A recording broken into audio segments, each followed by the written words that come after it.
Scott County, providing safe, healthy, and livable communities.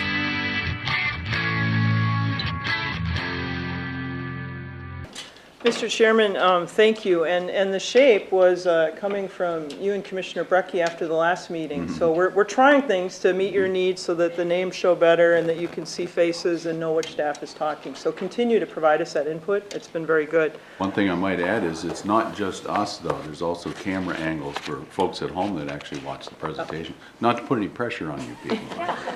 Thank you. It should meet that need too, is what they decided. So we are talking today about a multi-focus program. They're bringing several aspects of what they do in the Employee Relations Department to the table for discussion. We'll give them about 4 or 5 minutes to talk about their programs and what they do, and then we'll open it up for questions from the panel and dialogue back and forth, and then to the floor and to the Board of Commissioners ultimately for questions. So with that, I'm Leslie Vermillion. I'm the Community Services and the Deputy County Administrator.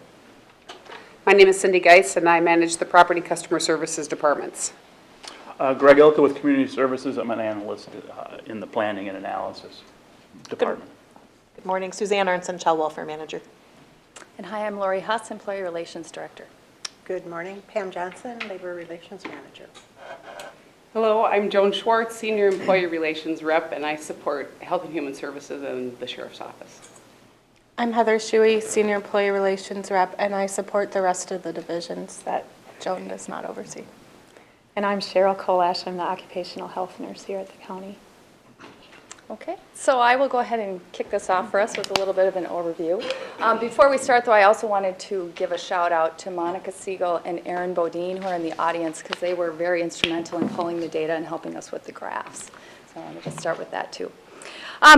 So we are pleased this morning to present the information that you have in your packets. This has been a work in progress for us. Though we have always worked with a lot of data and have responded to employee requests for data, we have not been proactive in putting together a booklet and pushing that out. And so what we're looking for really from this is to engage in more and greater dialogue with supervisors and managers who really serve as the extension of employee relations in managing the human capital and the people of this organization. As a service organization, the people are truly the most important part because that's how we deliver our services to the citizens. So we're very excited to put this out as our first of what's going to be an annual report that goes out to you to show what happened over the previous year. So this is just the base that we have now to start trending the data and being able to look back and see how are we doing in different aspects of measurement. Let's see. As part of page 1 on the topic overview, we did talk about employee relations and give a little bit of a background. Our work covers 10 very distinct program areas within the discipline, and we'd listed those within the document. The work is done by 12.6 FTE, and then, as I had said, we do it together with supervisors and managers across the organization. What I think is unique about employee relations is that we provide both the consultative service, but we're also a compliance-based, task-oriented department. As I talk about with new employees, when you look at our org chart, as an organization at county government looks kind of basic. We have really just 4 divisions and we have 2 elected offices. But when you really get under that and into the people part of our business, we have 750 budgeted staff. We have 10 labor unions. We have 40 very varied business pursuits and disciplines within the county government. We have federal, state, and local rules and requirements. We have varied funding streams for services with requirements on how to get things done. Our people are across multiple buildings and they also work out in the field. We have varied hours of work and we have varied and multiple work schedules. So amongst this, there are multiple perspectives, needs, and stakeholder groups with every topic related to staff.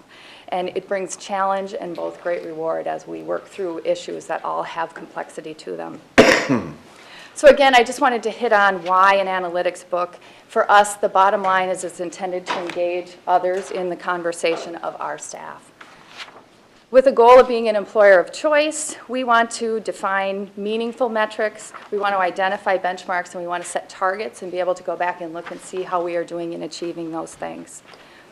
Through the overview document that we provided, we have a succinct, I think, snapshot of what we're trying to do and accomplish, with whom and why. But as part of the prep, we were asked to identify and learn, identify what we had learned and then talk about what we want to change. And I don't know that it's really about what we identified as far as learning for us, because to me it confirms a lot about what we know through doing the business every day. To me, what's going to be most important is to hear, what did the data say to you? What were the ahas for you as you work with employees and clients out there? Because we are here to try and support the business of the county, which again is across multiple fields and disciplines.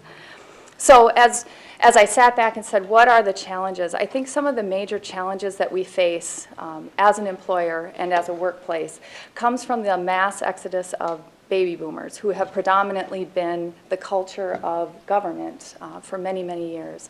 And with that, we have now different generations coming into the workplace, and that's driving change around what is work supposed to look like? What do employees expect from work? And there's great change with that. And so together with that exodus of baby boomers, I think the challenge we have is time to supervise. Because as chairs are turning over, people need time to manage the work and manage new people coming in, to mentor and to coach and to train. And so it's that balance of keeping the lights on while we train new people and try to keep moving our services forward. So with that, I guess we're ready to kind of launch into hearing what were your questions and how did this data, I don't know, scratch the surface on what more you want to know. Thanks. All right, Cindy, Greg, or Suzanne? Just an overall question. You have a lot of information here, and one of my questions is, do you know of data elements that you wish that you could have gotten somehow that currently, either through technology or staffing or whatever the situation is, that you were unable to get? Well, I can start with that. I think there were a couple things, and I'll just mention a couple, and others may want to add.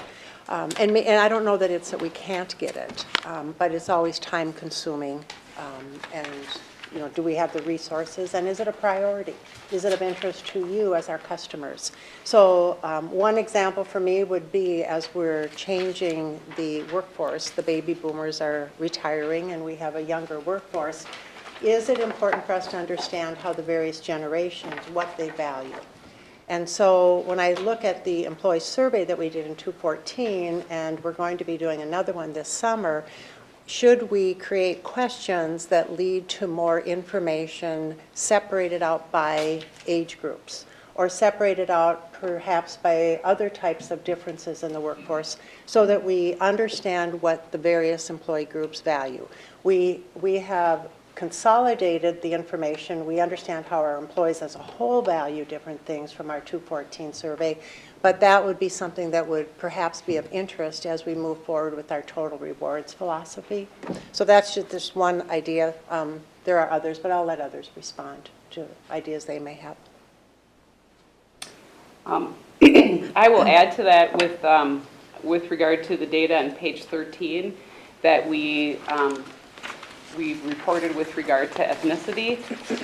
The challenge for us is that while we're trying to mirror the population that we serve, the data that we have represents all ages as opposed to just the ages of people in the workforce. So that's a little bit challenging, knowing that we're not exactly reporting apples to apples and trying to work towards our goals that we have. And for me, I would say I want more of the trends. So this is year one, and this is our baseline, but now I want to know, well, how were we 5 years ago or 10 years ago? But we just don't have the capabilities to push button a report back in time. So that's what I wanted, is more from back.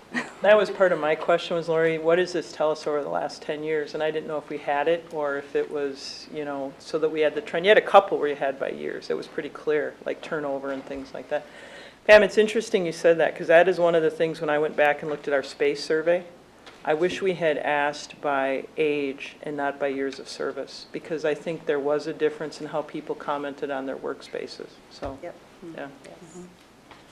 Lori, I heard you talk about sort of being an employer of choice. And so I'm curious, are there metrics that would help sort of tell you that, like, we are the employer of choice? Sure. Good question. I have been working with Judith as we're trying to look at what is that overall outcome and how do we look at that. So we have selected 3 indicators that we're going to use. One will be turnover. One will be some graphs that will come from the employee engagement survey that we're going to be redoing again, having to do with, are they satisfied at work? Do they like their job? And then we have one from, or 2, I believe it's 2 from the citizen survey that get at the quality of the employee interactions and the quality of service that citizens get, because ultimately it's about the services that we provide. So those are going to be our 3 outcomes indicators towards employer of choice. Yeah, that was one that I wanted, Lori, is, when we talked to the board each fall, we had a couple on there about showing communication is open and honest. Is there a way we're going to get at that one, and are there some things that you're helping the businesses do as we talk about that and what we're trying to do?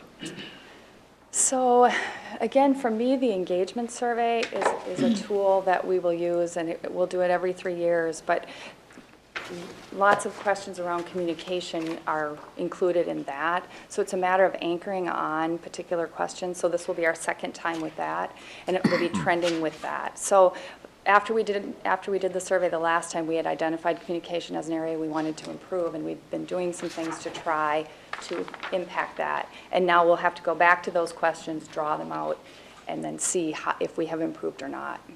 And then we will have to, again, sit down and talk with a group of supervisors on how do we improve again based on what we've learned.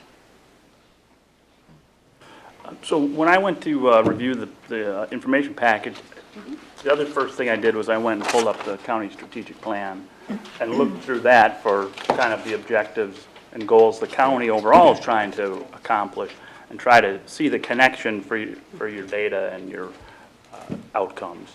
And it wasn't real clear to me, although there are some strategies in here that go directly to the ER function. I don't know if, did you drive any of it out of the strategic plan? Or can you make the connection for me of where the information in the packet kind of supports and aligns with the strategies that are? For me, so again, if I go back to the overview document, we were tying ourselves to responsible and providing that high-quality workforce. So in my mind, our support of staff is in support of all of those strategies and trying to accomplish those. So specifically, can I tell you we're under strategy 4? No, because in my mind, we are interwoven amidst all of those strategies. Sure. And for me, I really tied on to the responsible piece with the results maps. If I could just add, I agree with Lori, we're intertwined with all of it, but I believe there is one on there, if I remember the list, and in terms of the employee pool. If you could do me a favor, Greg, and read that. Here's a strategy: fulfill the role of county government through recruiting and maintaining a quality professional workforce, enabling technology and fostering creative thinking. Correct. That's the one that is more specific versus general. And certainly, employee relations plays a significant role in providing quality applicants, the best employees that we can hire and recruit and retain in order to provide those services. So that one in particular is the one that jumps out at me. That was the one that jumped out at me. With the comment that, you're intertwined into all of these, which I agree, have you had any discussions with the business units about how you can support them to accomplish these objectives and strategies? No. That's my answer. That's honest. That's my That's honest honest. answer. No, and perhaps I should, but. I would ask maybe, I would say Joan and Heather with staffing have been involved in conversations related to that potentially. I think it kind of happens with our day-to-day work. I mean, as we have vacancies or as we're trying to troubleshoot different challenges that the business units are, involved in with staffing, it's always looking at what are the goals and what are the needs and how can we get you what you need and help support your goals. I mean, it's just interwoven with every recruitment and everything we try to troubleshoot. And I would add that I think I like to view it as kind of continuous quality improvement, because every time that we have a recruitment, we look back and say, what did we learn the last time? What can we do differently? What do we need to change in order to get the candidates that are going to be the best suited for the position?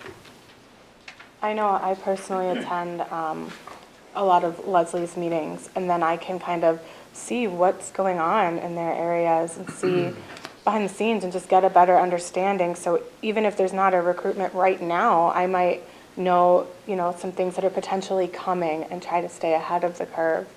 That's been really beneficial to me and hopefully to the business units. So Deb, can we go to page 17? I want to build on that. So this recruiting pool. So what do you guys see in this one, the turnover rate, and what is that telling you between the percent of staff we have and the turnover? It looks like we've doubled, Lori. Is that 4 to 8, 5 to 10? Do you expect that to continue? Is that what you're seeing here, or does that tie into your baby boomer issue? To me, yes. So to give a little bit of frame on this, I pulled a national statistic from Society of Human Resource Managers, and 19% is the average turnover rate right now in general industry. So yes, I believe that is happening in the HR world. That is what all of the articles are about, is it's driving turnover, it's driving change. So the doubling, to me, just follows. So that's probably to be expected, and we're maybe doing better than the average. So then when you go to page 18, what does that stat tell you? That one stood out to me. Did you guys want to? Well, I'll kick it, and then you can certainly add. Because this is a statistic that also jumped out at me. So this was probably the one that jumped out at me the most in looking at all the data. And so when I saw that our 2-year separation rate was 15%, what I wanted to know was, are those voluntary separations or are those involuntary separations? Are those separations due to employees who are involuntarily separated during the probationary period? So I went back and I looked at my data because I deal with performance management in Scott County. So I looked at my data that I have for year 215 as well as 216, because that's what this data in front of us is for. So what I found is that I looked at the 30 separations and learned that in 2015, we separated 10 employees during the probationary period. And in 2016, we separated 7 employees during the probationary period. So adding those two together, 17 tells me that during our probationary period, we separated 17 of those 30. And is that good or bad or indifferent? So I went above and I reread again what's in front of us. It's why does this matter? And I thought there's perhaps a few things that result in this. And again, I don't know if it's good or bad, but number one, are we making good choices in our hires? Number two, do we have realistic expectations of our positions at Scott County? Are the positions more complex than employees believe they are when they're recruiting or selecting us as an employer? And they get into the job and it's more complex than they can handle. I also looked at the data in terms of, did we separate those 17 employees because of work task issues or because of job behavior issues and concerns?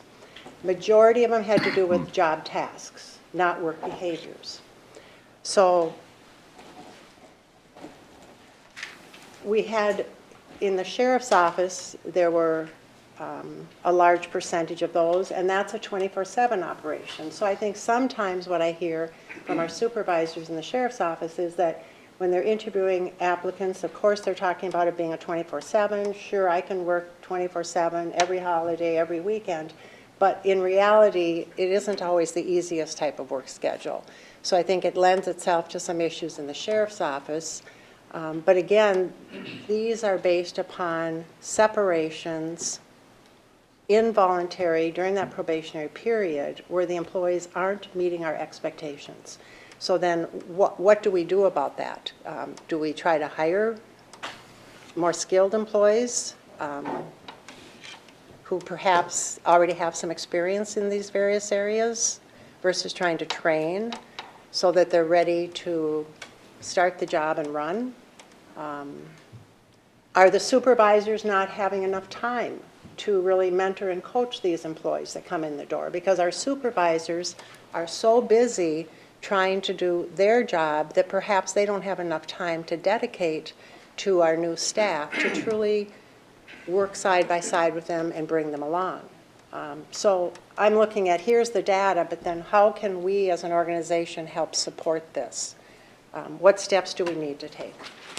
And the majority were work tasks, Right. which are things Right. maybe with time we could fix. What does it cost us to recruit and bring somebody in? That's not a cheap process, is it? It's not, and we don't have that. That's more data. So as we were putting this together, there's so much more we want to add and get in here, but we just don't have that at this point. So Pam, when it's not behaviors, which is one that's harder to change and correct, right, if over my course of my career, this would tend to say then we might not be spending enough time as supervisors, back to Lori's original point. Do you think that's a key indicator of that? You know, I throw that out for a thought. I don't know if that's the reason. I think there's probably, with these 17 cases I'm looking at, there's probably a variety of reasons, and there isn't a simple answer to it, and we need to dig a little bit deeper and understand it. You know, from another perspective is, does this say that our supervisors are really doing a great job in using that probationary period? So that probationary period is considered that last step in the selection process. So we can do a really great job up front of going through the applications that Heather and Joan do and working with the leaders of this organization and doing solid, good, job-related interviews, but it's when that employee hits the ground.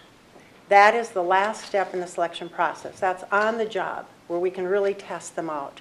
So kudos to the supervisors who are doing a great job of using that probationary period to assess the employee versus waiting until later when it becomes more complex. I would like to add on, though, to Pam's comment, the fact that we have 6 months, you know, sometimes we can extend that to 10 and a half for some folks, a year for others. And as Lori alluded to earlier, with the complexity of the jobs that we have, we sometimes have jobs that take, as I've been told, a year and a half to 2 years to learn. So you think that over the course of the time period that we have for probation, they may not see, in case of Heather's area, all the seasons. We may not see that from a public works standpoint. We may not see all the types of clients with the different facets that, you know, Health and Human Services may deal with. So we're having to really make a judgment call and to determine if somebody is the best suited, and if we see enough of a possibility to move forward that they'll stay and that we make the investment. Because we have to remember too, it's a two-sided street. They're investing in us and we're investing in them. So one other thing, just to call out again, whether or not if this is a good or a bad number. In county government, traditionally, tenure is valued because that brings stability, and it continues to be that. But in the workplace and in HR world, millennials have a different understanding of how long they're going to be with an employer. I pulled a statistic for this to see what is the expectation right now, and for a millennial, it's 3 years. So the horizon on how long people are planning to stay is also changing. And that, to me, is the biggest switch and mindset change potentially for government, not just Scott County, but government in general, because we aren't used to those types of turnover and learning curves. Does page 19, so if you go to 19, does that give you any of that? So what is that telling you? It ties, does that bring in any of those different brackets in their expectation by millennial, boomer? Not yet. So we just took, again, it's so exciting because we've really made a lot of progress, but you're right where we were. There's so much more we want to get at. And we are working to tweak our systems to ensure that what we're putting in, we can pull back out in meaningful ways. So this is a sample of what we've just changed. We had our exit interviews on paper documents for all these years. And the fourth quarter of 16, we put it into SurveyMonkey, which is a very useful tool. And now we'll be able to push data out. So not yet, but we're getting close. Okay. Lori, and the rest of the team, I have a question on your diversity. So it starts on your page 13, which you showed your chart as far as Scott County population in its entirety, working and non-working force, as well as what our complement here is. When I relate that to your page 14, which is your qualified applicant race and ethnicity pool, my questions are multifaceted. The first one is, from our overall complement, do we know, what are we trying to achieve? What are some of the issues we're trying to address? We know through diversity training that a diverse workforce seems to address more of the social issues out there and really can maybe speak to direct customer service, just because people like and feel like they can open up more to, sometimes to somebody of their own race. It's really also a fairly strong learning curve for all of us, whatever the background is that we have.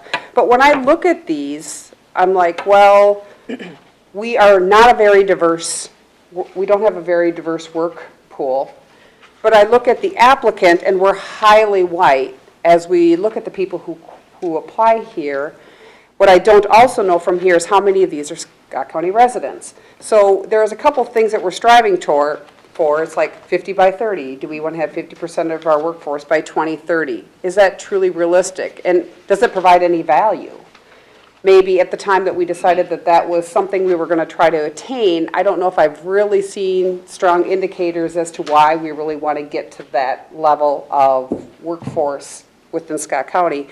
But not only that, from a qualified applicant pool, if we're not getting anybody from our Scott County borders to apply that is of a different race, then how do we engage those people? Is it that we just don't have them? I find that hard to believe. Or they're just not applying here, why not?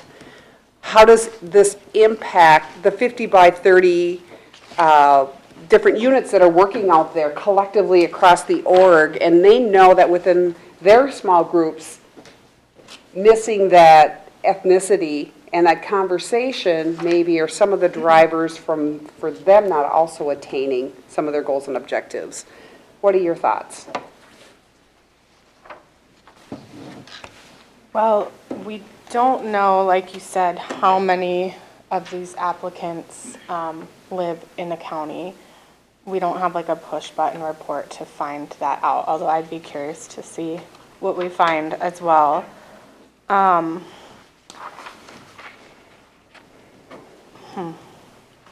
mean, we do a lot of outreach as far as job fairs. We have a partnership with some diversity sites that push our job postings out, pretty much every posting out to many diverse websites.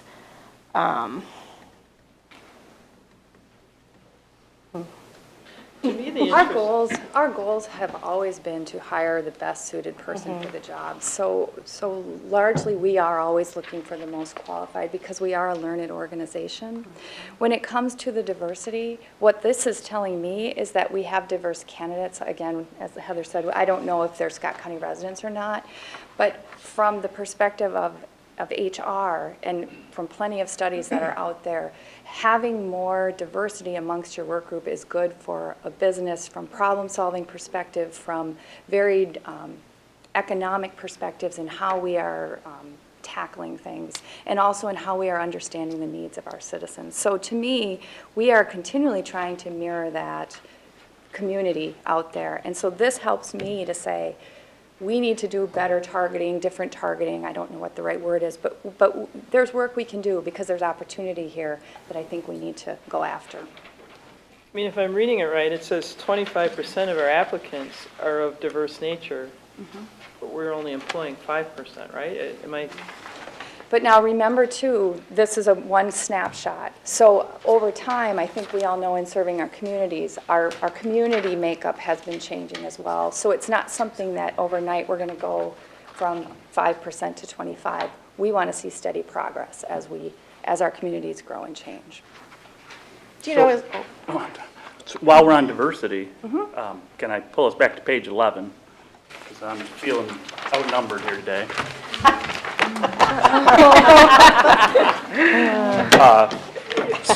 So the male-female ratio, is that typical for county government, or or are we unique? And then secondly, okay, so it is. Is there cause for concern there? So can I add to that when you're answering? I was wondering breakdown by divisions. And is there cause for concern in division-specific areas? I've got one with STEM and engineering. I mean, I'm just going to add to Greg's question. So to me, overall, is there good, bad, right, wrong in any of it? No. To me, I don't look at this and say, it's good, bad, right, wrong. To me, it's an awareness so that we can recognize amongst our teams, do we have diversity? And gender is just another aspect of that diversity. So in answer to your question, Greg, is this pretty typical of government? From what I know, yes. It's a pretty standard spread. As part of us making this book, we now and Dakota County now have a book, so we're going to be able to start doing some benchmarking. And so hopefully over time I can answer that more specifically. But this to me is a very standard government spread. Yeah, I mean, I knew for some reason I had the perception we were more equally diverse on gender, but that surprised me. Okay. 2 to 1. So that was your surprise moment. That's good. So see, to me, that's good because pushing that out, you wouldn't have known otherwise. Yeah. I would wonder on, going back to slide 14, or page 14, around the diversity, is there a way to break down that data by department? Certainly for social services, health and human services, I think how we are trying to recruit folks from underrepresented populations has always been sort of a challenge. And how do we have our service delivery really mirroring the community population? So I'd be curious, one, is there a breakdown by department? And if there's ideas around strategies that, in fact, you guys are aware of around what would turn the dial on that?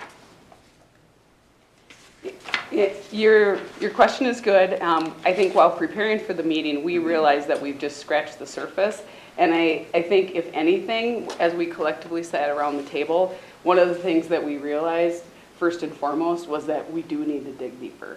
And we need to figure out how to do that so that if there are certain areas that we need to employ more strategies. I mean, certainly when we've utilized the strategies that Heather mentioned earlier within social media, that's really been, we've been utilizing those countywide just because it's kind of easier on a package deal to just, everything that goes gets the same treatment. But we certainly know that we need to dig deeper moving forward. And there's a lot of unknowns with, I think Leslie pointed out the 25% of diverse applicants. We don't know, are people withdrawing from the process? Are they not? What's their experience with the pre-employment assessments? How are they doing with those? What's the point spread with the top score and the lowest score? Because I know some of my recruitments, we get so few applicants that the hiring manager, they get the entire list, everybody from 0 to 30 points. Joan, some of her recruitments, they have so many applicants that the managers may just get the beginning of the list. So there's a lot of unknowns, like Joan said, we're kind of scratching the surface with that one. So do you have a sense with some of your strategies that you talked about? Are there strategies that are particularly more effective at drawing diversity in your candidates than others? Like, do you have data that would speak to that? A lot of our diverse advertising and stuff, we can track hits on our website, but we can't really tell where they're coming from yet. So that would be useful if we could get that at some point. That's the first thing that comes to mind as far as effectiveness. I mean, we ask people on the application, how did you hear about this job? But we tried to make our answer choices specific enough that they're useful, but not so specific that there's 100 choices, because we sometimes advertise with so many different places. So some of the responses are also somewhat general. It might say like online job board, you know. Yeah, and the challenge with that is that, you know, it's all self-reported first and foremost. So potentially we may not even be getting some diversity data if people don't report that. But then with regard to where the applicant comes from, because we funnel them in through our system on our website, you know, you don't know if somebody will check diversity site or if they'll just say, you know, Scott County's website. Excuse me, because that's where they ultimately had to come. So there's so many variables within the data, so we're just trying to look at it and, you know, make changes as we go. Thanks. And really come up with those strategies now based on new information that we have. And if I look at the numbers, you know, these are the qualified. So is the issue that we're not getting enough qualified, or that our qualified are not scoring high enough to be referred for consideration? So to me, that's a separate issue. So Cindy brought up 50 by 30, and I saw your stat on that, and it plays into, when this was developed, it has a lot to do with health. When you're spending 45 minutes a day in a car, it's not good for you. It has to do with you're away from your family more when you're traveling, and our average commute has increased 4 or 5 minutes according to Relate. It also talks about a lot of the surveys now that folks are doing to talk about quality of life. It gets to, if you live and work in the community, you're typically more engaged. There's lots of benefits to that. So what are we doing when we recruit, and then how are we handling that? I'm feeling you're left out down there.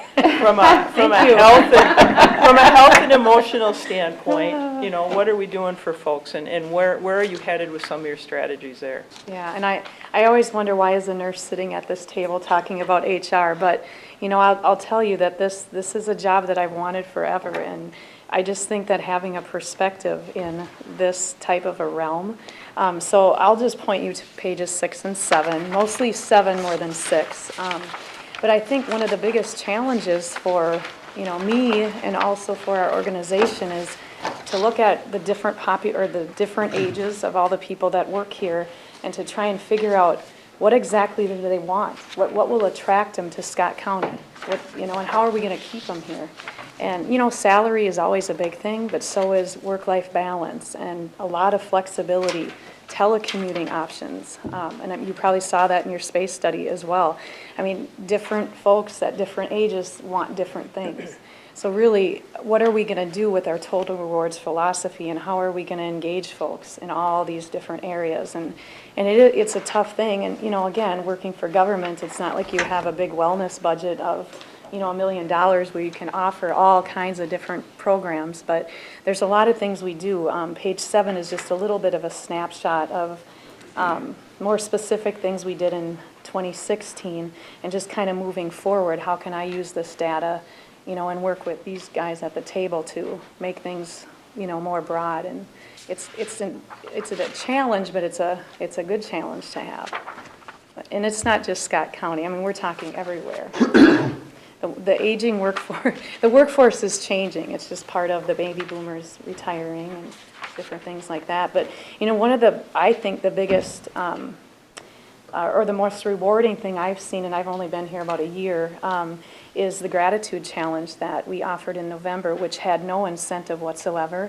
I had more employee feedback from that challenge than I had from any other walking challenge that offered rewards to people. So that tells you something. People just, you know, they want to be recognized and want to feel valued. I think that's maybe even more important than sometimes the salary they make. Are there areas that you think that we're missing the boat, that maybe it's a cost, or it's a staffing?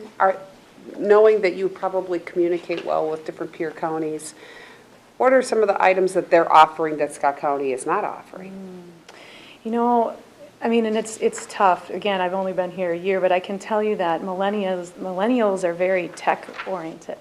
So, you know, they want all of their information right in front of them all the time. So being very mobile, being able to be creative in what they do, I think that might be a challenge that we have to look at here. You know, even from where I came from to here, you know, my cell phone, I was married to that phone. I mean, I just needed to have it all the time because you just never knew, you know, what was going to happen. And so people were calling me and I had it. Here, you know, I'm not really married to my phone, but there's times where I could use my phone to access email, do different things. And millennials are coming out of, you know, college. I mean, we're high school kids, you know, are very tech oriented. So I think we need to look at that kind of thing and offer maybe more ways for our employees to be, I guess I lost my train of, but to be more connected at work, but maybe not physically be here, you know, and that doesn't mean that they're not doing their job. They may be more productive sometimes if they had access. So the emotional well-being, one of our measures we kind of look at is surveys show employees feel their talent is being utilized towards meaningful work. Mm-hmm. How will we look at that moving forward? Are there things that you're doing when folks come in from an emotional support and standpoint? Any ties to those types of things that you're good about? You know, and that's a good question, and you know, I do have people come to me all the time and we discuss different things, and you know, part of me doesn't, you know, I would never want to really come here and show you data of, you know, things I've discussed with folks because I don't feel that, you know, it's obviously not confidential and I want people to come to me because they don't feel threatened or, but I think, you know, we can look at our health data that we have, and we get a report every year, and some of our highest claims are from depression and stress, and we know that. So there are things we need to try to do, you know, to target those kind of things. And I think we have an employee assistance program, and we're looking at some resiliency training in the coming up in the future. I mean, I think we do need to keep looking. You know, bad things happen to people all the time. I mean, you know, child protection was here last month, and I sat in the audience, and I was just wowed by it. You just don't always know. You know, people across the street are dealing with things all the time. We all deal with things, even at home. So I don't know if I answered your question, but. Sounds like you're tracking some of that, and it'll be one of the things we'll be talking about. I have another question on page 20, which has to do with our retirees.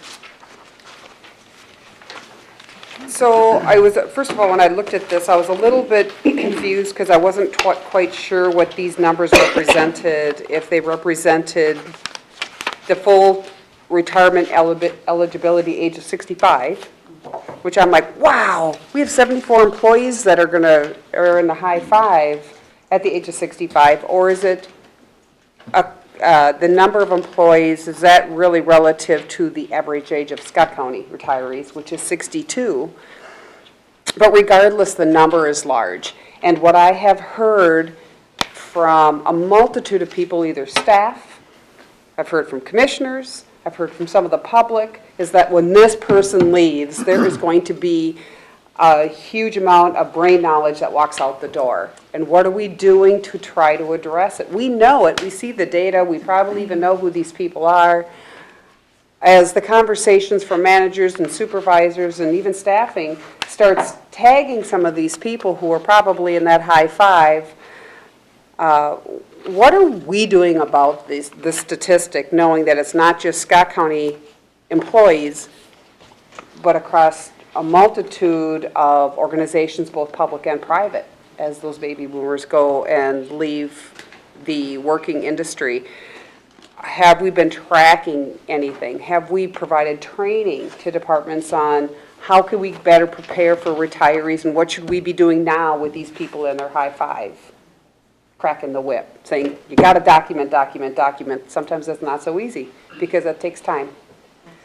That's the key. So truly, this is here, and it's based on age 65, because that's the most conservative number. So to me, this is to catch your attention to say the most conservative number is 74. If you go to the circle, our average age is 62, so there's more people are leaving quicker than 65. And we have programs within the sheriff's office where people can leave at 55. So this was to get the attention because our in answer to what have we done, we have toolkits out there. We have people available to help with the conversation. We have things available, but it's hard to get people to take the time to do it. And then we end up finding out that they got a 2-week notice. They're panicked. They don't know the job. They don't know, how are they going to keep the lights on with this, because it was a critical person who was maybe in the chair for 20 years. So this was our, okay, everybody, here's the numbers. Here it is by division, because we haven't had a good way to get this to you. And now you can work with Cheryl and Joan with Heather and Joan to wade into this, because to me, you do need to look at your single incumbent positions. 130 of our positions are single incumbent. That's all in one person. So to me, it is looking at single incumbent, core key expert, and starting to have the conversations about, yes, it takes time to document, but can someone talk into a tape recorder and just talk about a process if that's as much time as we have? It's trying to figure out what can we do to get that knowledge captured. One thing that we did just in employee relations this year is when we were doing the annual performance reviews earlier this year, we talked as a group about how can we better plan and prepare for those of us that are going to be leaving in the next number of years. And we set specific goals on certain employees' performance evaluations in terms of whether it's process mapping or documenting and coaching and mentoring and training others to better prepare and plan for this. So that's just one thing that we did in employee relations to help get better prepared, because it's going to take time. I know some of the divisions that I work with for staffing, everybody has a different style, but some, when there's a vacancy, they prefer to pause and not just automatically fill it with the same position that vacated, but to stop and assess what are the needs, where are we going, how does it tie into workforce planning? And that's another strategy that some are doing and that Joan and I are here to assist with. So taking on that, our county seems to be organized very differently from other counties. In my area, I have a lot of departments that are very melded together.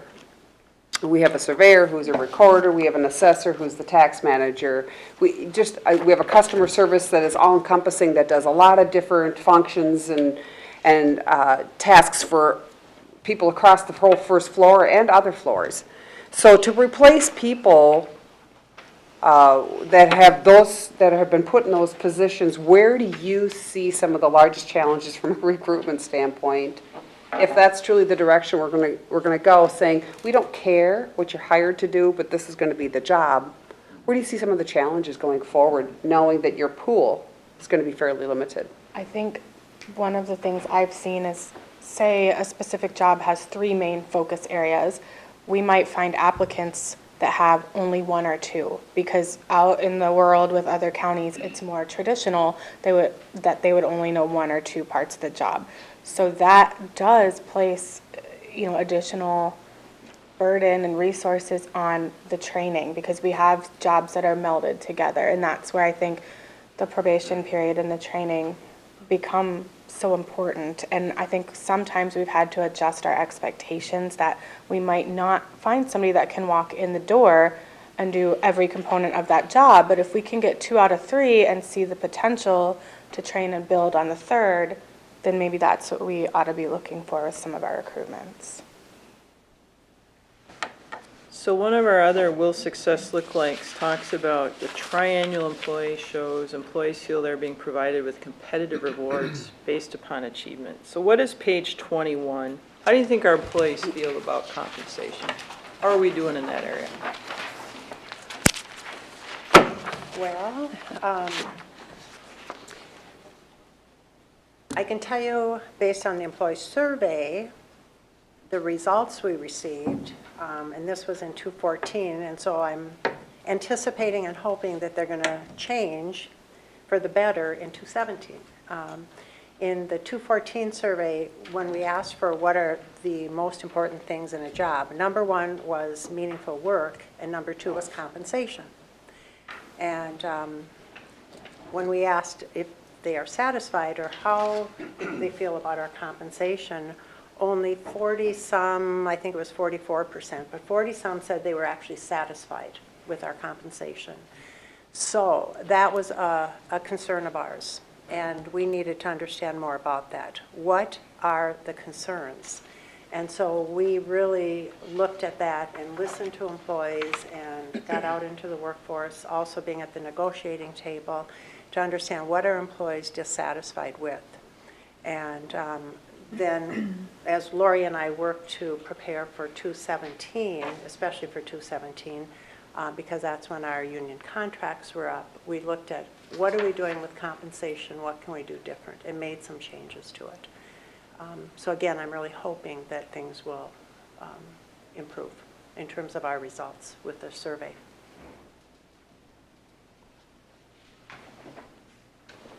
And this graphic, too, is really to keep out in front. We have a unique pay delivery system, and unique in a good and an important way. It's based on performance, but keeping it out in front so people understand that it is a unique system and there's different points and there's different ways to move. So it's really just to keep that out in front of people as well, because we found that we just need to do more communication about how our pay delivery system works.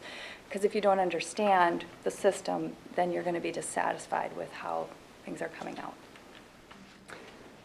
Do we know, looking at page 21 and seeing where the midpoint is, how long does it take normally? I know it varies widely, and you can talk about some of the influence areas that affect this grid and where staff resides on it.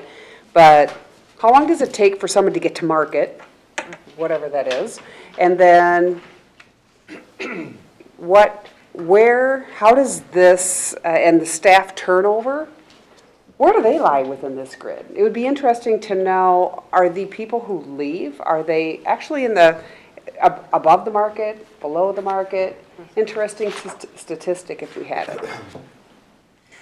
So you asked a number of questions. So first I'll address how long does it take employees to get to the market? And we've been looking at this for the last 10, 15 years. And on our organization, it takes too long. It has been 7+ years to get to the market. That's too long. It should be 4, maybe 5 years. The market is what we consider the midpoint, is influenced by the market. And so we want to get employees to that market after 4 or 5 years, when they're seasoned employees, full job knowledge. So 7+ years is too long. And that is one of the probably the biggest concerns and issues I hear from employees, is it takes too long. Now, there are quite a few variables that impact how long it's going to take any employee to get there. So it's not just a simple equation. So, for example, it's dependent upon, and I'll just list off a few of them. Where do we hire employees? Do we hire them at the minimum, or do we hire them higher and deeper into the range? That oftentimes is going to be driven by what do they bring to the organization, how much education experience do they have. It's also driven by, is it a single incumbent class or a multiple incumbent class, because we have to be sensitive about internal equity. So starting salary is important. Performance evaluations, is the employee consistently getting a meets and exceeds and outstanding? Of course, that's going to drive them faster or slower into their pay grade. Another thing might be tenure. It could be when were you hired by the county, or another maybe when were you put into a new job class. Maybe I've been with the county for 10 years, but I was promoted and put into a new job class just last year. And of course our pay delivery system. Our pay delivery system in terms of what do we put out there. So those are just a few examples of, so it's not a simple equation. So I think I hit maybe 2 of your questions, Cindy. Separation data, do we know where they reside on the grid? I don't. We don't have that data. So your question is, when employees separate from the county, where are they within that pay grade? I don't know that. We do look at it, as you can see in front of you, that our average compensation ratio, comp ratio is 97%. The game is always around 95 to 105. So the average is just the average. When you're looking at 700 employees, they're spread throughout. Certainly before Lori and I started negotiations this year, we looked at it perhaps by union group as we were meeting with employees for negotiations. Where are the employees within that bargaining group? Because that's going to tell a story in terms of what I'm going to expect to hear at that table. So we are always looking at the data, but unfortunately, Cindy, I don't have that piece. We do have some trends for exit interview data, and compensation wasn't one of the trends, actually. So we don't know where they were on the scale, but that's not trending as a reason for leaving.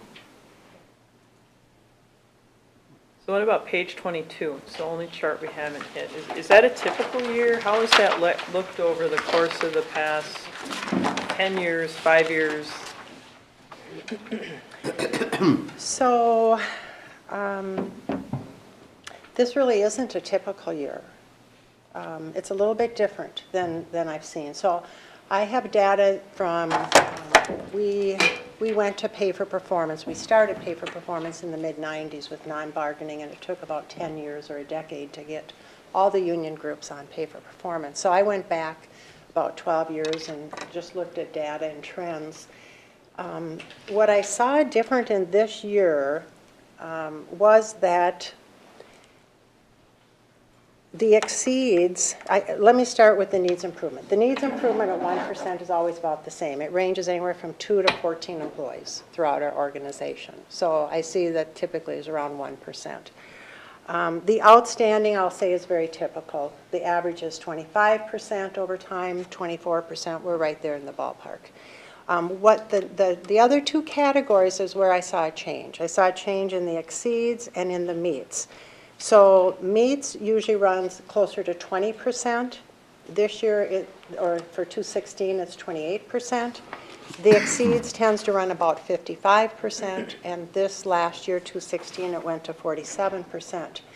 So the one reason I thought, and I'm always open to hear your ideas on this because this is just what I was thinking about it, is that when I looked at the turnover numbers, we had higher turnover in 2015 and 2016, and therefore newer employees in those 2 years. And also in looking at past data, I do know that when employees are receiving performance evals at 3 months and 6 months during that new first year, they tend to come in really more at the meets. So I thought, well, with the turnover rate in 15-16, with hiring newer employees in those 2 years, that doesn't surprise me that more of the evals came in at meets versus exceeds.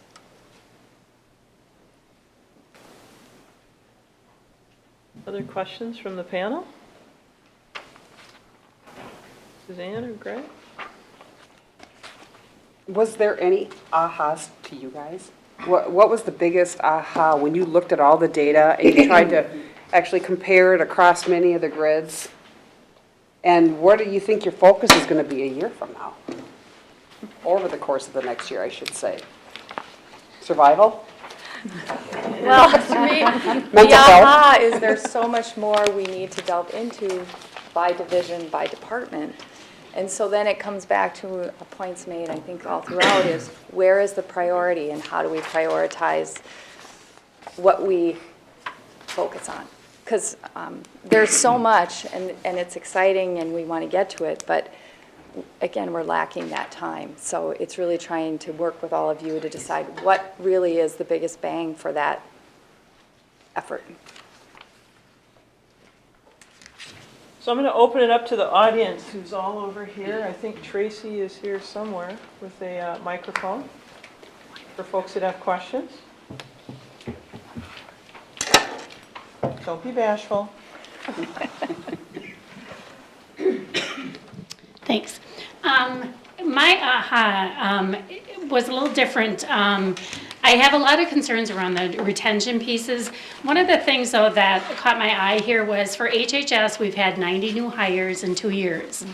And so that means that What page are you on? I am on, sorry, page 18.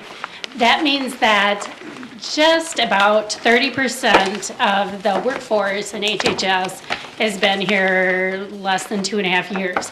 And then I hear, and as most of these people who I see upstairs and in various divisions are young enough to be my children, they are all millennials. So I guess whatever thoughts, so thinking about them only being here potentially 3 years, my time's almost up. What kind of thoughts do you have around what's most important as a leader of a division to be looking at around retention? And what do I need to pay most attention to? Super good question. I think it ties a lot to what Pam had talked about earlier about the survey results. I think that's going to be a huge area that we need to focus on.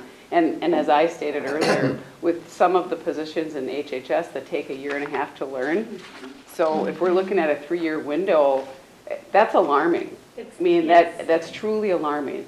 So I think looking at how can we, I mean, granted, you have limitations because of state and federal mandates, but it's looking at, job variety, job complexity. How can we, is there something that we need to do to break these jobs up, to make it so that they aren't so overwhelming? I think we're on the cusp of some of that actually right now with some of the positions. But it's really engaging with the hiring managers and looking and saying, how do we do this differently? Or do we need to be looking at these differently in order to keep people so that we aren't having the continual turnover? So in addition to that, I think that's important, and as important it is, sometimes we're limited on what we can do. So my opinion on that is to make sure that the supervisor expresses their appreciation for each and every employee. Employees want and need to feel valued. Employees need to know that their supervisors care about them. And in the survey, it talked a lot about the most important, well, this is just recognition, so just a piece of that, okay? So carving out the recognition piece, the employee said, number one important item for our employees is their performance eval. Take time to do a good job of it, make sure it's on time, make it a priority. And I know, I do know supervisors are so busy, so I'm not in any way judging or criticizing, but that should be a priority. Number two, employees value a simple note. Number three, a simple verbal thank you. So I believe that our supervisors really need to make sure that they every day show appreciation for employees. A simple thank you, I think, will go a long way. And one addition I would add is getting to know what's important to them within the workplace. So whether it's flexibility, whether it's a certain pen type, I mean, it's those little things that really do make a difference in the end. And it's surprisingly so. It is the little things. All right. Hello, Jake Grusing, the library director. I'll take Pam's advice right now and thank the 5 of you for the work you've done in preparing for this, Monica and Aaron too. A lot does go into it, and you have a nice product here, and you've done a good job today answering the questions, so hopefully that'll keep everybody at the table around a little bit longer. I do have a question. Are any areas in the organization having success in quantifying, so page 22, Deb, the pay for performance ratings where we have outstanding, exceeds, meets, are any areas in the organization having success actually quantifying those ratings and making a connection between those measures of those ratings to the results we're trying to achieve for the residents of the county that we're trying to serve? As you said at the beginning, that's really the focus, is the service we're providing to the public. So is anybody doing that, and if they are they having success? I would say overall, no. That is the next step for us in developing our measures, is to get it all the way down to the individual level. We first have to solidify that program level of performance. I would say indirectly, all performance, supervisors should be looking at all performance and how that particular person's performance is feeding into the output or outcome of the particular division's program. So to me, it should already be tied. But can I show you the line? not yet.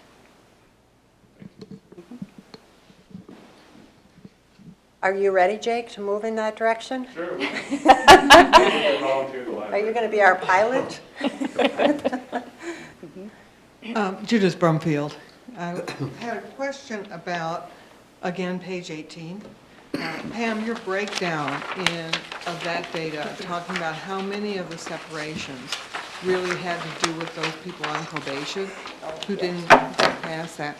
And talking some about, so what could supervisors do if it really is task, not behavior? What could supervisors do? But I'm wondering from the other angle, have you thought of asking supervisors about that group of employees? How confident were they when they made the hiring choice that this really was a person well-suited? Or were they taking the best of those that they were not confident in? Right. And does that have to do with our recruiting, or perhaps how quickly we're hiring when we're desperate, having openings? Have you thought about looking at it from that angle? I haven't, but that is a good idea. Actually go back and circle back with those situations to see what more we could learn. So thank you. And I would go back to what maybe Heather talked about earlier, which is they try to do that with each hire. So again, whether it was right after or when we're hiring again, what worked, what didn't work is always part of the conversation as we try to improve every single time we do it. So maybe not as concerted as we can be, but certainly there's aspects of it that are already happening. I think it ties into workforce planning as well. Just we talked about documentation. You know, if the person leaving has time to document, that can really help the next person coming in, and then maybe take a little bit of that off the supervisor's plate as well.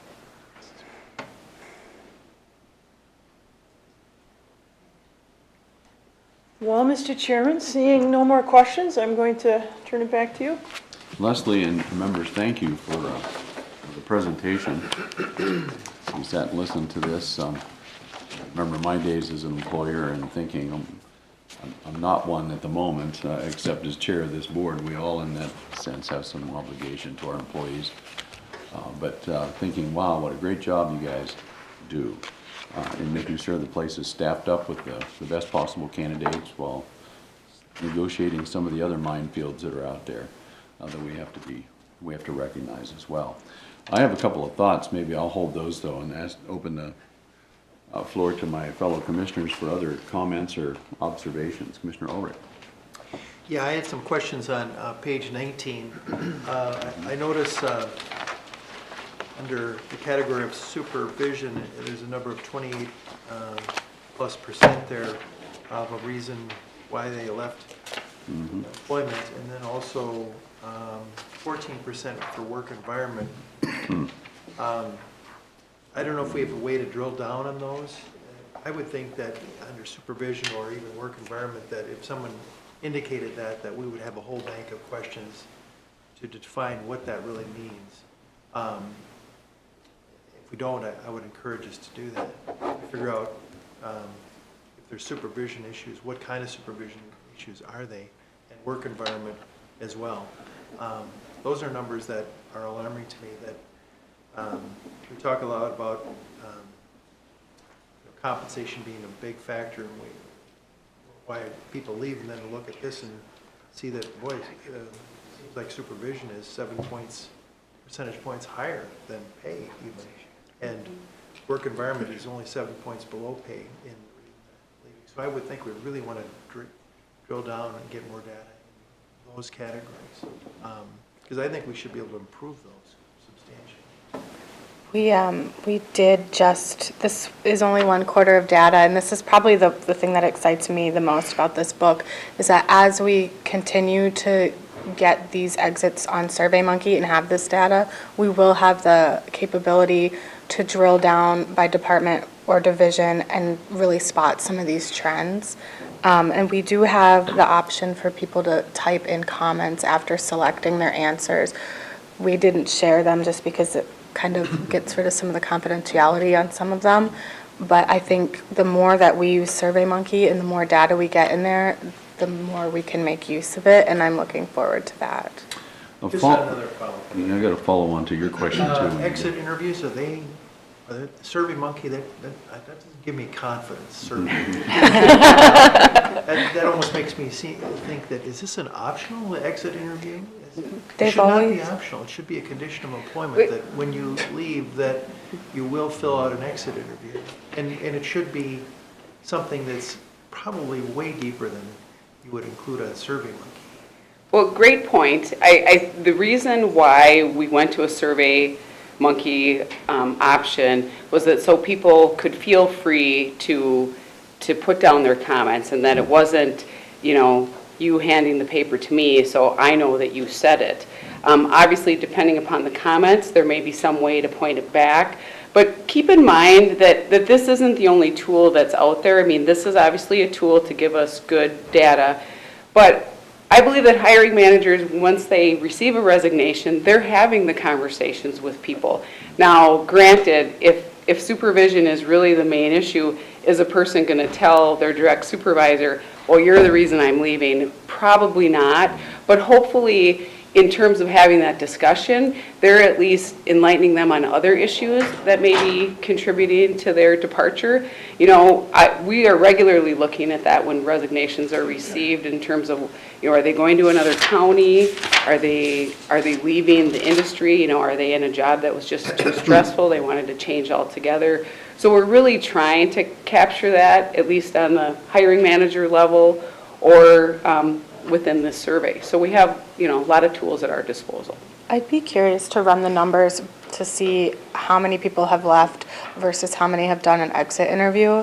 I feel like we get a lot of exit interviews, not 100%, but I feel like they're coming in pretty steadily as Kristen also meets with them to go over exit paperwork. She also has conversations with them as well.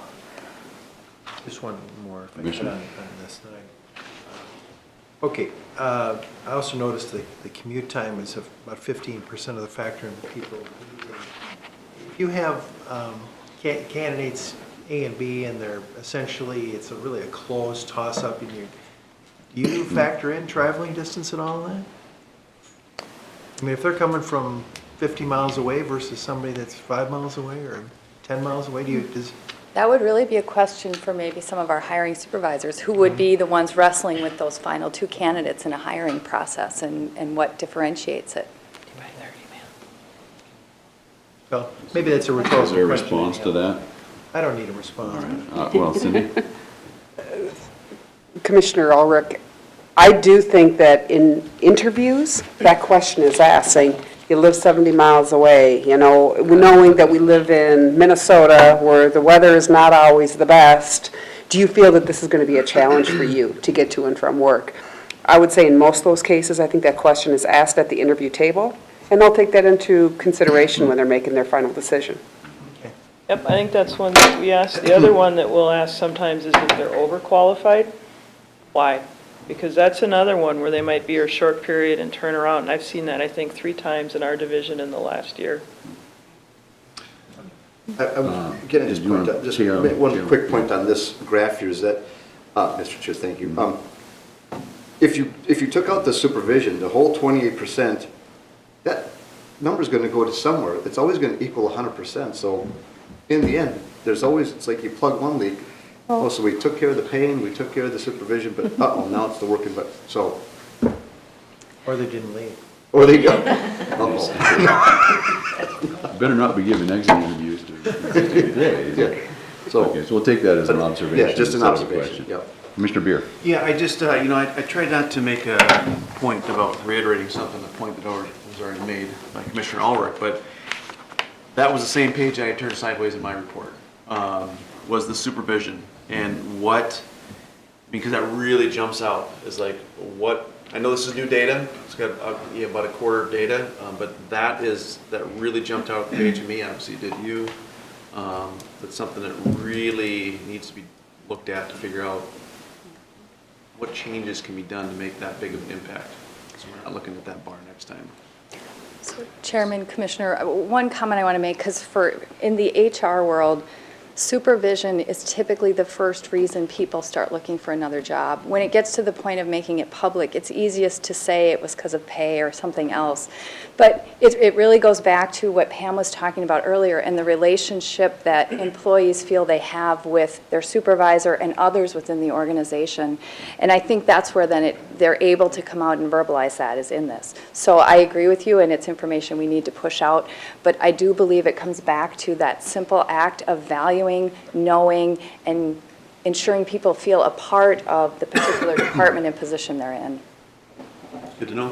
Follow on. Related to that, Lori, or on this page 19, you talked about everybody, we have exit interviews for the past several years that are basically a face-to-face, and somebody, I imagine a supervisor, makes comments and so on.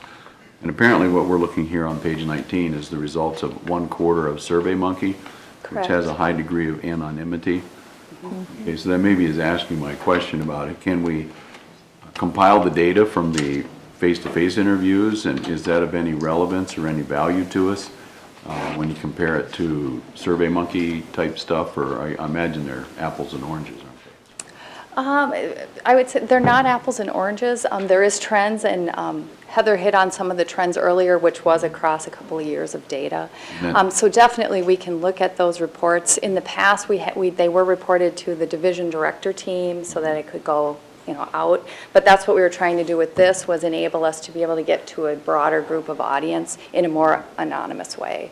So behind this particular graph, there are probably 20 pages that as data comes in now, we'll be able to filter and dissect. So Good, that's good. And that was yes. the gist of my question. Thank you. Yes. As long as we're talking about page 18, and you might have said it once and my drug-addled ears missed it, but I'm going to have you just touch it again.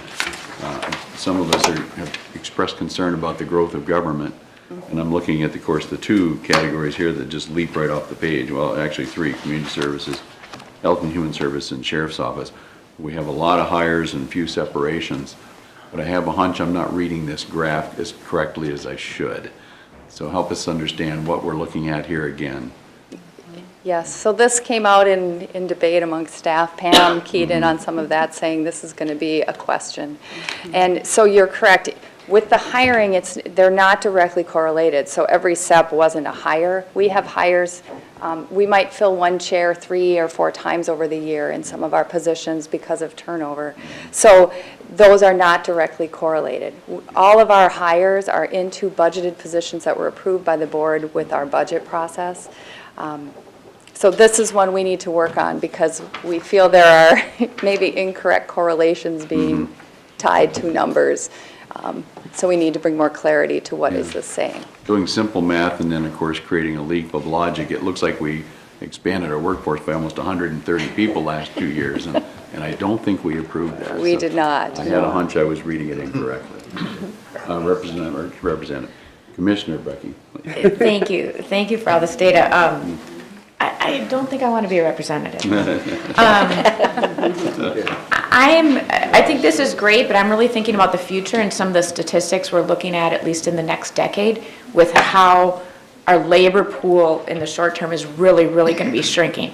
So it's not about recruiting. There's only so many people to recruit, and I think this is just more of what I hope to see next year that we're talking about, is what are we doing to make it so that we have options for filling these positions with people who don't have similar experiences and haven't developed those skills yet.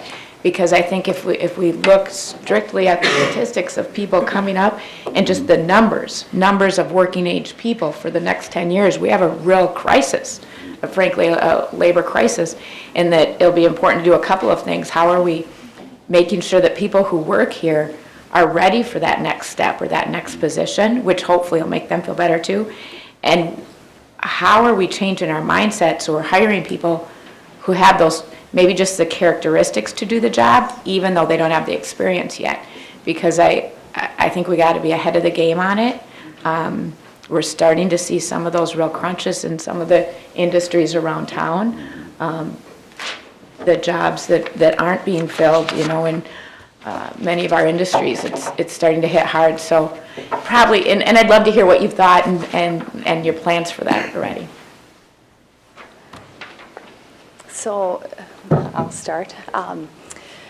Yes, it comes back to time to supervise, and it comes back to training and things that we may have to change our focus as an organization and maybe some of our expectations of what we can deliver on in the short term. Because you are correct, and that's what other organizations are struggling with, is how do we maintain when we don't have that same level of knowledge and we don't have that same level of skill available. That's what I think our supervisor group would tell you we are struggling with as we have entered turnover. Our department is a good example. We had 10 people for 10 years. We all did our own stuff, and it was all in our heads, and we were single incumbent. And we changed over. We have half that are tenured and half that are new within 2 years. And we feel the difference. We have great new people in our midst, but it also changes, and we're having to buck and weave and get used to each other's new styles and the skill sets that they bring. And so it is an ongoing focus and conversation that we need to be having, and more importantly, we need to be engaging more directly with the departments in that and trying to support their needs. So you're dead on with where we need to be. So I was going to add one example, Lori, might be the way we could not attract a design engineer out to highway. And we tried to hire a senior tech, we couldn't hire it. So we went to a different model that they're still working through, and it has its issues, but we hired 4 young EITs with the goal of even increasing our business model of managing projects versus doing the design and the work ourselves, all of it. We still have to be able to draw and do some of that work, but it really was to change our business model, to adjust and try to hire some of these young folks that between Kurt and Tony and Kate and Jake, we could mentor and grow into be good project managers within the county, because we could not attract that level of talent out to the county and our department out there. Okay. Commissioner Ulrich. You did, one of you made a statement about reworking, or I think it was Lori said about maybe reworking the data so it doesn't, page 18 with hires and separations. If you're going to rework data, I would suggest page 13 needs some work too, because you got on the right hand is the diversity in the workplace and then the diversity in the community, but the diversity in the community counts people of all ages. I think you should strive to get the diversity in the community of working, so it's really apples to apples, side by side. Yeah. I think this number would probably, on the left-hand pie chart, would be cut in half at least. Agree. Okay. Administrator Sheldon. Just wanted to make an observation, which is along the same lines as many of the commissioners. I found myself also drawn to page 19, adding up the same numbers. So if you, when I looked at supervision and work environment, that was 42.86% of the reason people gave for separation. And I don't know if people gave multiple reasons. They I'm did. assuming they probably did. So I would also encourage kind of a detailed breakdown of that. And then if we added commute, it went all the way to 57.15%. So almost 60% listed those 3 things, either as one of the reasons or the reason that they left. And a lot of the reasons listed there we can't do much about. Those things are things that we probably could do something about. I would encourage those in the audience that do hiring, take commute into consideration, because I do think, and I looked at the map at the very front, and we have people who are commuting right now from a long way away. Maybe they just like the solitude in their car for an hour and a half each way every day. But the hiring authorities should take a look at that and consider that. Do we really want to be hiring people that are commuting an hour and a half? And what is their longevity here? In addition to which, as we're talking to employees who do commute, I'd be interested on the commuting one to know, can we trace that back to the person to have some idea of were there things we could have done that might have made their commute easier? Could they have worked from home 2 days a week or 3 days a week? Was there some telecommuting or mobile way that they could have participated that would have made the commute not as onerous, because if it's only 3 days a week instead of 5 days a week, that might influence whether somebody stays or doesn't stay. So, just those particular topics. And then to Commissioner Beard's comment, I can assure you that we didn't hire 130 new positions. We haven't hired 130 new positions if you go back all the way to 2002. We keep a pretty good track on FTE growth. In fact, periodically from Steve and Lori, although they have different ways of tracking them. So I usually get both of them to come to what is the real FTE count? It goes up very nominally every year. Understood. Kind of making my point with your comment. Any further questions or comments? Just one that I'll share with you in closing this segment of the agenda this morning. Commissioner Wolf and I have been doing new employee welcoming. This is our fourth one now we've done, third, fourth, something like that. One of the overwhelming responses that we hear when we say, so how long have you been here, and tell us about your employment with Scott County, is that this is their employer of choice. It's amazing how many of the young folks are saying, well, I worked somewhere else, but I was basically biding my time until this position opened up because this is the one I wanted. I thought that's a real tip of the hat to the team here, that you make it a good place to work, and people will do that. And just this morning, Commissioner Wolf was exclaiming about how far people commute, and one of the new employees comes from Brooklyn Park. No, down below Mankato. Drives up here every morning from below Mankato, but he said, but this is the job I wanted, and now that I have it, my wife and I are looking for a place in Shakopee. And I thought, well, then one of the things that we as commissioners need to remember is that you're giving us a snapshot here, that people change, they grow, they change, their desires change. I'm thinking about your millennial surveys. I mean, it's great that we get all this millennial generation, Gen X, everybody studies it to death and tells us what they all want. But you know what I've noticed, having raised 4 millennials, is that the way they were at 18 when they walked out the door with their suitcase and the way they are today at 38 and 40 is way different. It's amazing how a house payment changes your focus. Or having children changes your expectations and your priorities. I mean, just because somebody said this is what millennials were in the survey that we read 10 years ago, doesn't mean that they don't grow and change as well. And we're happy to have them as employees and watch them grow and change and help take part in that whole process. So thank you for your good work, and thank you for the presentation this morning.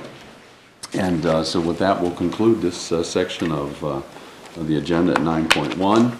We're going to transition to committee reports, but for just a moment, unless you guys want to sit here and listen to committee reports and so on, maybe we'll take 5 while you clear the room and get on with your day, or stay if you wish. Thank you again. Thank you. Let's come back to our agenda, into session here. Back to order, I guess that's what we're calling it. Let's do committee reports and commissioner updates. As usual, let's start with District 1. Commissioner Breppy. Thank you. On March 7th, in the evening, I attended the Blakely Township meeting. Always good to get out to Blakely. They were getting ready for their annual meeting. We also talked a bit about Blakely Bluffs. Good to see them. So on March 8th, I attended my first Metropolitan Emergency Services Board meeting. I have a lot to learn about the radio system and how that all works, so I'm looking forward to that. Also on that same day, our Justice Steering Committee meeting, and then in the evening, the first of 2 Township Comprehensive Plan meetings. The one on March 8th was with Jackson, Louisville, and Sand Creek Townships. On March 9th, I attended Shakopee Schools Human Services Academy Committee meeting, talking about the Human Services Academy that Shakopee Schools will have as part of their high school. And also on March 9th, the FISH meeting, where we heard from different victim services professionals in the community. March 10th was the SCALE meeting. New Prague Schools talked, and then we also had a presentation on body cams, which I think all of us found very interesting. Also on March 10th, I met with a couple of citizens about Clark's Lake, down in Blakely Township. Again, some issues there we're still dealing with. and then attended a Shakopee Chamber of Commerce fundraiser in the evening. March 11th was one of my favorite social events of the year, the Scott County Pork Producers Event held in New Prague. Full house. Sheriff Hennon joined me there, and I think he had a good time. He may have been a little bit overwhelmed by my crazy family, but I think he had a good time and got a good meal. March 14th, I met with Cindy Geis just regarding learning some more things about her departments. I had my monthly meeting with the county administrator on that day. And then that evening was annual meetings for all our townships in Scott County. I wasn't able to get to all 7 of them, but I did in my district, but I did attend 3. I was at St. Lawrence Township, Helena Township, and Jackson Township. Jackson Township had already adjourned, and there were some snacks and beverages still around, though, so that was good.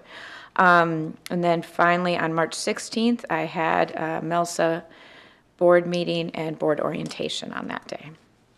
That's the end of my report. Wow, thank you. Commissioner Wolf. Thank you, Mr. Chair. The 7th, the new options meeting. And then on the 8th, the Metro Emergency Service Board. On the 9th, I was at Spring Lake Township's monthly meeting in Elko, New Market. They have 2 meetings. Very quiet at both of those. Actually, at Spring Lake, they talked a little bit about the turn lanes and where that's at with the county. On the 10th, New Prague, well, on the scale meeting, the New Prague schools and the cameras that Commissioner Breckman-Wecky had talked about. And on the 13th, the Prior Lake City Council met, and then planning and zoning that night, and they talked a little bit. There was a couple little items, and then the 2040 comp plan. On the 14th, I think that's actually my favorite day, is Commissioner. It's the Township Day. They have all their elections and their annual meetings, and I made all 4 of those meetings. It's nice because Spring Lake doesn't have an election, so they start earlier, and the other ones start kind of in an order that I can get to, so it's a nice deal. On the 15th, the Insurance Committee we had here, and they're talking about health insurance for next year and what kind of increases they would need to keep that pool solvent. Then there was that evening, they had the comp plan at Credit River, and 4 townships that I represent were there. I talked to a number of supervisors after it, and they thought it was a very good meeting because the county people listened to them a lot about what they thought they should do, and took notes on stuff. On the 17th, the Workforce Investment Board, it was, I filled in for Commissioner Beer. It was a good meeting. It was at a place called Up Honor. It looks like Up Honor on the words, but it's Finnish or something, so it's Up Honor. They make tubing for in-ground heating and water, whatever, and they gave us a tour of the plant. It was really kind of a nice deal, a neat deal. They make this plastic tubes that they put it, thing and stretches it, and it comes right back to the same exact shape every single time for the rest of its life. You can do that. So I asked them if they made, I'd like that in a garden hose. And they said, well, we don't make garden hoses. And I thought, I hope I get just a little bit of a commission if they do start making them, because it's a kind of a cool deal. And then this morning, the new employee orientation, thought that was pretty interesting. Somebody, I think that pool worked in Alaska at one point there, so she came back here. So anyhow, that is my report. Thank you, Commissioner Wolf. Commissioner Beer. Thank you. Thank you, Commissioner Wolf, also for filling in for me. That allowed me and number 2 son to get away for a little father-son bonding, which was great. So I've got 1 week to report here. March 7th, as was mentioned, the new options workshop, which I think was a great opportunity for those folks involved to hear our hearts and for us to hear theirs. I think that was just a step in the right direction. Another one of those times where big government thinks it knows best. I'll leave it at that. March 8th, excuse me, was the 50 by 30 housing subcommittee. That was well attended. And then, as mentioned before, March 10th was the scale meeting, which I thought the body camera presentation was timely based on what we've been hearing here locally. And I continue to mention this. My call volume stays high with road projects in my district, and people are taking note, and it's a big deal. So I just wanted to bring that to your attention. This is not that you probably already know, but it's big. And we need to steward this well. That's the end of my report. Thank you. Yep, welcome back from the Black Hills. Thank you. Commissioner Ulrich. On the 7th, attended the new option workshop, the 8th, MICA, the 9th, our Fish Monthly meeting, and later that evening, the 169 Corridor Coalition, the 10th Scale, then the Regional Training Center Board after that, 14th, the Community Development Agency, the 15th, the Transportation Advisory Board. We had a minor scope change and a tip amendment for Scott County for 16941. Adding all the frontage roads or part of that system was not a part of the original application, so the scope change included those. It's funny how the scoring goes. That project was the highest scored project in the metro area for the regional solicitation it received, and when we added in the additional frontage roads, that gives it less points rather than more points, but we're still 120 points above the next highest application. So those sailed through quite easily, those amendments there. Someday, not today, I'd like to have you explain that to us, how we can add stuff to it and have our score go down. Yeah. At another time. It's well, the cost and the efficiency, or I don't know. It's crazy. I thought it was crazy. But then later that same day, we have a little training session for fish for our, we were really fortunate. We got this Salesforce contact management database that normally is quite expensive for each individual license. It's about $1,500 per license, and we called and found out that for a nonprofit, they will give us 10 licenses free. So we're getting a little bit of training on that. There you go. That's pretty cool. That'll help fish in its mission. 17th, the suburban counties meeting. We reviewed the progress of the governance bill at the legislature, and I know many have been testifying on behalf of that. Commissioner Chair Beard has testified many times on that. Yeah, 20th, the Scale Service Delivery Committee. We're going to gear up or reconstitute the Communication Committee and work on how we communicate all things related to scale. That's the end of my report. Okay. For the chair's report, I'll mention that on the 7th, the entire board was at the new options presentation, which was a significant time for us. On the 8th, I attended the Minnesota Intercounty Association board meeting, got a legislative update on how things are going in St. Paul. The evening of the 9th, we hosted the 169 Coalition meeting here, and there was a good turnout for that and some good discussion about how things are coming along with 16941 and some other activities in the corridor. On the 10th, as most of us attended Scale and heard the presentations that have been talked about. That afternoon, I did have a nonprofit developer who's interested in senior housing asked me to assist in setting up an afternoon coffee with the Bill Jaffa and the CDA. And they talked about their mission and their funding sources and looking for sites in particularly Shakopee, but northern Scott County for more senior housing construction. It was a fascinating get-together. I was glad to help make it happen. On the 13th, I attended the SHIP meeting with the public health nurses. On the 14th, our portion of the 50 by 30 conclave, the Workforce Development Group, had its meeting at Prior Lake City Hall. That afternoon, I testified at the Capitol, as was mentioned, about the Met Council Governance Reorganization Bill. On the 15th, Commissioner Wolf and I, and he passed me a note, he forgot to mention this, Spring Lake Township supervisors asked if they could meet with us to talk about our turn lane policy and some of the impacts it's having on their land development and their land use as the township builds out. We'll probably have a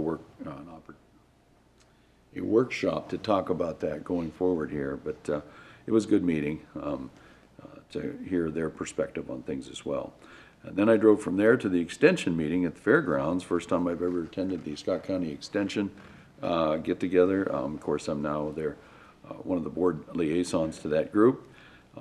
Just so you guys are all jealous of the appointment, the presentation was on maple syrup making. Nice. And to help demonstrate the maple syrup maker's wares, we had ice cream floats topped with maple syrup. And I had to check a couple of different brands of maple syrup. They were both delicious, by the way. So, who knew we had that kind of talent in the county? It was truly tasty and amazing. On the 16th, I was back at the Capitol testifying in the Senate on the Metro Governance Reorganization Bill. On the 17th, attended the Suburban Counties Working Group talk about the progress on the Met Council Reorganization Bill, and then went from there to a meeting. I was interesting. They requested my attendance this early in the game, but the United States Census Bureau already has their regional directors in place, and they're already setting up for the 2020 census. I thought, well, this is 2017. It's still 3 years out. So, but no, they were already kind of letting the word out that it's happening, and just meeting the board chairs in particular. And I assured them that by the time the census actually got here, that I probably wouldn't be the board chair, but she said that would be fine. She'd introduce herself again. So that is my report, and let's turn to Administrator Shelton for his report to the board. Two items. First, on the 17th, I, along with Kathy Nielsen from Spring Lake Township, Frank Boyles, the city manager for Prior Lake, and John Bezick, the assistant superintendent for Shakopee Schools, did a scale presentation to what they refer to themselves as the Big Four in terms of government associations. So a joint meeting of the Association of Minnesota Counties, the League of Minnesota Cities, the Minnesota Association of Townships, and the Minnesota Association of School Boards. They apparently get together, it sounds like once a quarter. They're executive directors and board of directors. And we did a presentation on scale, about an hour, hour and a half, with the presentation and discussion. Was very well received, and several commissioners that were there from other counties commented on how they're working, have been working diligently to try and replicate scale. That was really most of what the discussion was about, not just what scale was and how it worked, but what were the keys to making it successful. I did comment many times, the key to making scale successful are the five of you.